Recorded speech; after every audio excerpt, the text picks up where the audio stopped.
امروز که تمامی بدبختی ها پیداست، اول عاملش کیست؟ بگوی علماست. کی است؟ بگوی علما که کتاب الله را خیانت کرده، خدمت نکرده، پوشانده، گذاشته، ملت با آشنا نکرد که کدام کتاب است. چی تصور به ما میده؟ ما تصور گرفتیم که مسلمان کسی شکست داده نمیتونه. اسلحه که با مسلمان است هیچ کس نداره.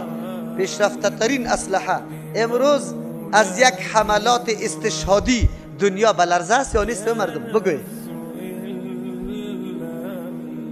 اگر در هر مملکت مردمای خائن قطعی کفار نباشه، این کفار در مقابل مسلمان دم نداره، دم نداره.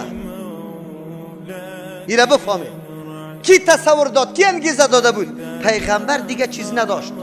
پیغمبر کتاب الله را به صحابه تعلیم میداد. کو چی رقم تعلیم